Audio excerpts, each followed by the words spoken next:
Ladies and gentlemen, boys and girls, welcome back to the Mixed Martial Arts channel. We're here today to break down the main event of UFC Des Moines. I don't know if that's how you say it. What a weird name for an American city, but that's what it's called. Cory Sandhagen versus Deiveson Figueiredo. Now, this fight comes with some controversial results, as well as a little bit of a weird the way the fight played out was odd. So I'm going to sit here and break this one down for you guys, start to finish. Going to give my opinion on it, what I think needs to come after this fight, and what I think is justified as well as unjustified for certain fighters to be asking for, calling for.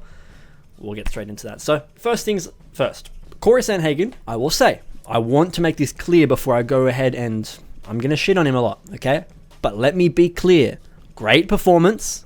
Cory looks better than he did in his last two fights. He appears to be back, possibly better, and did way better against Figgy than I thought he would have in my idea of what a Cory win looked like tonight. It was not that, and it was not that good from him. So, he performed very well. Cory Sandhagen tonight was much better in the striking, much better in the takedown defense, much better in, he got a takedown of his own, much better in the grappling defense, submission defense. He was more active on the feet, better using his feinting and distance rather than just standing on the outside feinting, switching stances over and over again. A lot of Cory's game looked either revitalized or brand new, and he's actually improved on a lot of areas or literally brought new pieces of the puzzle to his arsenal. Even he said that afterwards. He said, my entire game, he said it in his interview, my entire game is getting so much better in all areas right now. It doesn't matter whether it's striking or grappling or whatever, or wrestling, whatever. So the fight was interesting because it does lead us into a weird position now where Cory is now going to be ranked he was already ranked 4. He's going to stay there. He might move. He shouldn't, but he might. And Figgy is going to stay at number 5. He might drop down though after losing this one. Now he's lost 2 in a row to EARNT, to EARNT and Cory. But I'm going to go ahead and say this now. Well, I haven't even told you what happened. Deiveson Figueiredo got injured. Okay, that's how this fight came to an end. Deiveson Figueiredo's either ACL, MCL, or MCL. One of the three of them. A muscle in his knee. The really important tendons in the knee. Just exploded when he was in the middle of an awkward transition between grappling sequences with Cory, where they were their knees were kind of locked. There'll be a good way to do this to give a good idea. Yeah, like this, locked within each other and kind of just in a movement. Figgy's ankle was pushed up towards his crotch and then further past.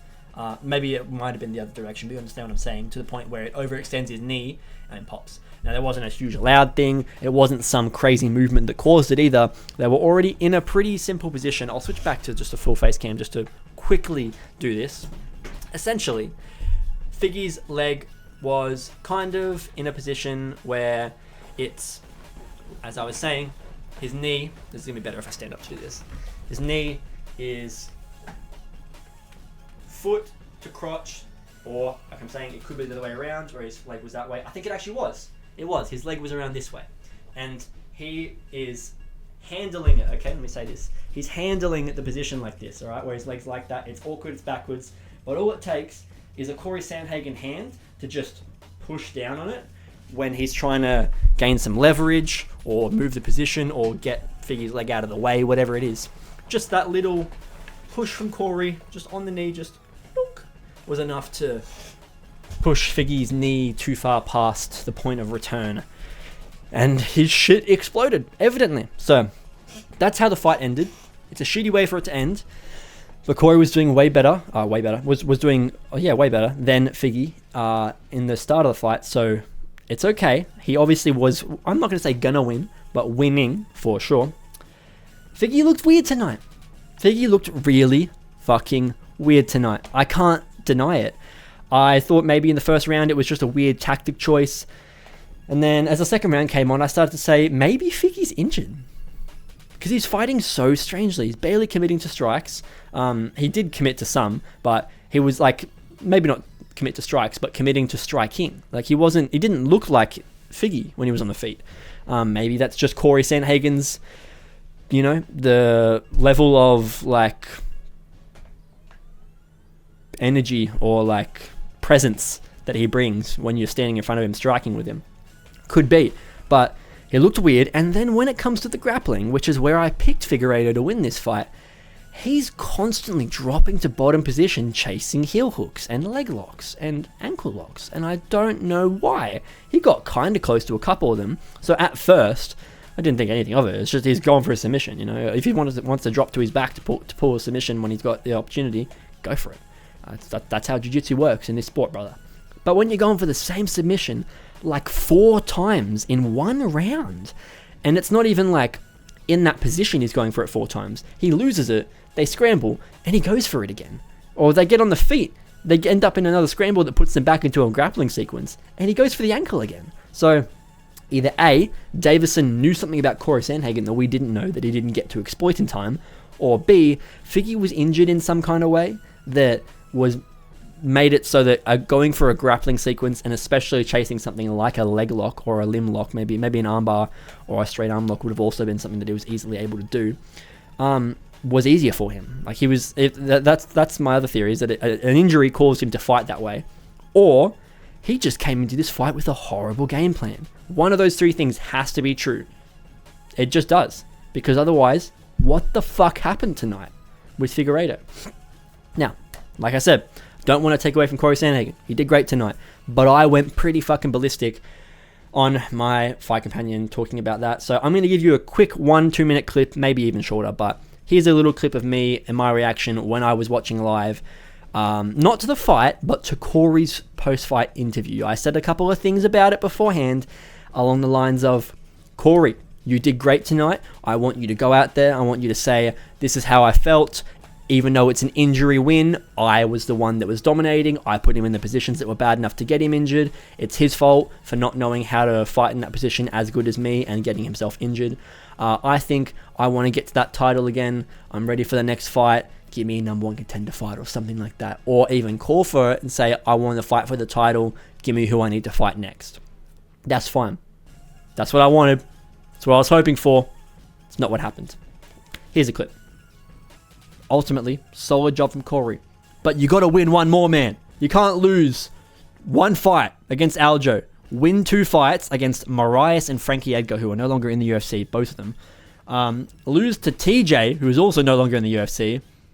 Close fight, though, to be fair to him. Lose to Yarn. Okay? Lose to Yarn. And then beat Yadong by doctor stoppage, but you were beating him from memory. And then beats Cheeto in a really good fight.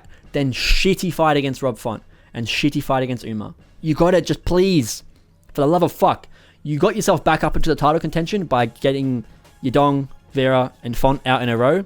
You did lose to Umar, but that doesn't drop you back down the same way a TJ and Peter Yan losses back-to-back dropped you down. Okay? So please, for the love of God, look, I'll pull it up on the screen right here. One more fight. Okay, get rid of the fucking hit. Cancelled. 3 in a row. Loses 1. That guy gets the title shot. He loses the title shot. You beat another guy. Okay?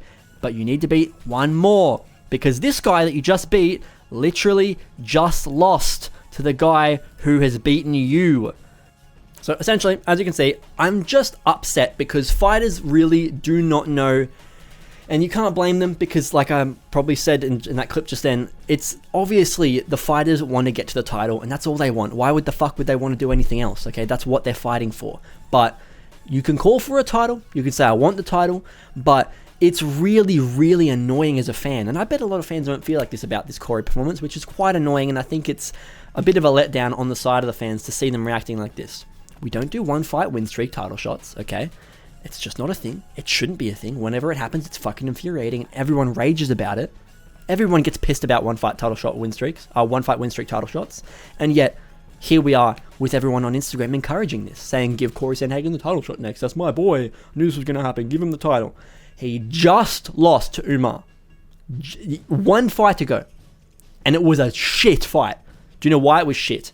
Because of Cory. Umar was trying to fight. The whole Cory Sandhagen fight. Umar was trying to fight. Whether it was chasing, grappling almost exclusively or not. Doesn't matter. He's got an area that he wants to fight and he's trying it. The whole fight is just Cory defending takedowns. And you can say that's not Cory's fault. He's trying not to get taken down. He doesn't want to grapple. So why would he end up giving up a position to go and grapple just to make you happy? You know, obviously he's not going to want to grapple. That's besides the point though. It's just very, very frustrating to see a fighter failing at something and continuing to do it. And in that fight, Cory was failing to do anything with the fact that he was defending the takedowns, and it wasn't getting him any rounds. But he just decided to continue to stay on the outside, dance around, barely throw any strikes, not really clip Umar at all, not go for any kind of exchanges that are going to give Umar more weapons to think about and to be worried about so that he can get his striking to work. No, he didn't do any of that. So again, whether, like, just like in this fight, the same thing I said about Figgy, whether it was an injury or not, I actually don't think it was. But if it was, sure, that stuff kind of happens. But point being, no title shot for Cory Sandhagen because he doesn't deserve it yet. I want Cory to fight for a title. I like Cory. He's a fun fighter. But he needs to be having better performances. He can't be going life and death in... Oh, I say life and death. He destroyed him, but a full 5 rounds grappling with Rob Font. You're not submitting Rob Font over 5 rounds when you have chosen to grapple with him the whole time, whether that's because your arm was hurt or not.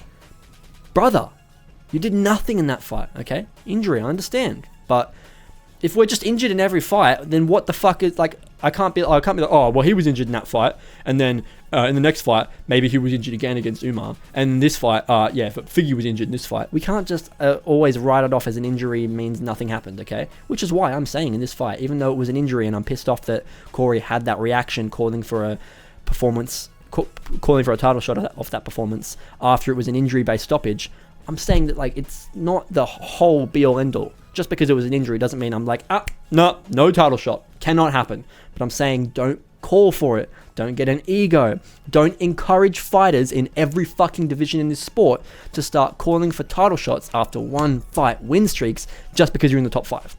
I don't give a fuck if you're in the top 5 and you're coming off a win. If it's 1 win. Unless you lost a title shot and then won another fight, you're not getting a title shot based on 1 win. It's the only instance where it ever makes sense. I've said this many fucking times. If you lose a title shot, then you go and win against a contender, then it is sometimes valid to give you a title shot off of 1 win. Sometimes. It's more so, especially if it's a rematch title shot. That makes even more sense. Like, think of Yuri and Pereira, right?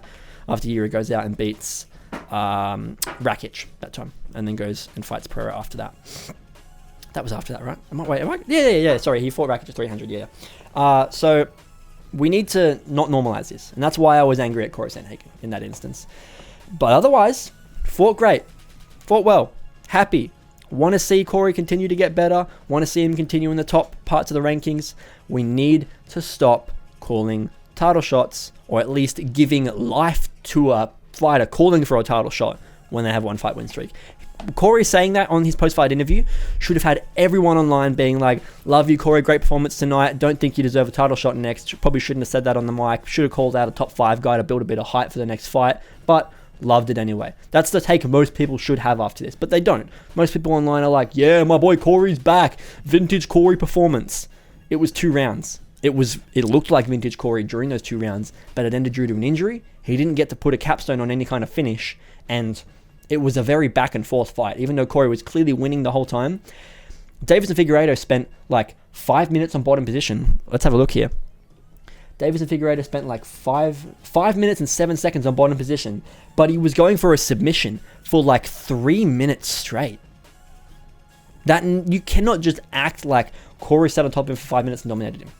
The ground and pound was Cory dominating, but the position was Figgy's choice. Figgy was the one choosing to constantly pull that bottom position. So look, that's just a thing that we cannot give Cory credit for, is the control time and the grappling and being on top. Sure, he did well from those positions, but that wasn't him being better at grappling than Figgy. It was either A, Figgy's bad game plan, like I mentioned, or B, Figgy being injured. It's one of the two. Either Figgy's injured and he's gone for a weird chance at winning it by some kind of submission because it's like the easiest thing to do without hurting himself further, or B, he's just got a really dumb fucking game plan, chose to take those positions over and over again, wasn't being forced into them by Cory, was choosing to take them, and it was just dumb as fuck, okay? Again, totally fine for Cory. to win the fight and get given credit for it. Let's just stop calling for title shots. Let's let Cory go and fight the loser of Merab versus O'Malley maybe, while Petr Yan gets a title shot against them, unless maybe they're doing a trilogy. If they're doing a trilogy with Merab and O'Malley, you do Sandhagen versus Yan too for the title shot. Because we need to stop letting people jump up in front of people that they have lost to for title shots. Why the fuck would Cory Sandhagen get the next title fight right now? He lost to Umar, okay? Then he beat Figgy. But guess what? Petr Yan beat Figgy 6 months ago.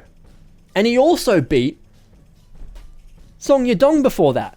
Someone that Cory has also beaten, but a long time ago, not recently. So they both got that win, and it doesn't really count for either of them. But it's not even in Cory's current win streak. It was like 5 fights ago. But Yan beat him, a resurging Song Yadong, might I add, a resurging Song Yadong. Yan beat him, goes out, beats Davis and Figueiredo, and then now he's on a 2-fight win streak, coming off of 3 losses, one of which was a title fight, another of which was a number 1 contender fight with Sean O'Malley that could have gone to him, another was Merab, the one fight that he did clearly lose, okay? I'm not saying he didn't beat Aljo. I'm not saying he beat Aljo, by the way. I'm not of that opinion. I'm just saying it's a common opinion, needs to be mentioned. So why the fuck would we say, hey, I know Petr Yan, you just beat Davis and Figueiredo 6 months ago, but Cory Sandhagen just came off a loss to Umar, just came off a loss to him. He just beat that guy. So even though you're on a 2-fight win streak with a win over Figgy, we're going to give Cory, the guy on a 1-fight win streak with a win over Figgy, by injury, might I add, and only 2 rounds long, didn't fight the full 3 rounds even like you did, or 5 rounds like you did, actually, 5 rounds.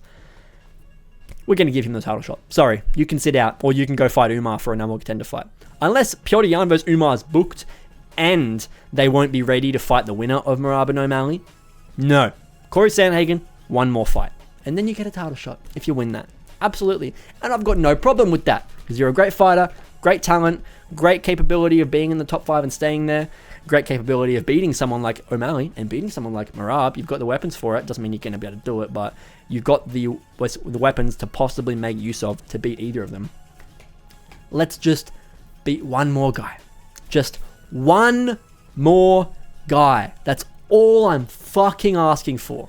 If you had to beat Umar, it would have been like, get this man a title shot now. Okay? But he didn't. And then Umar got a title shot and actually gave Merab the hardest fight of his career. Whereas you barely even fought Umar. So that's a little bit even worse. The way that Umar performed actually makes your performance against him look even worse, because Merab fought life and death with him, but did end up beating him. You fought life and death with him and didn't even look like you'd been in a fight afterwards. Neither did Umar. They both looked like they'd barely been fighting for 2 rounds. So let me know what you guys think in the comments below. I'll stop yapping now.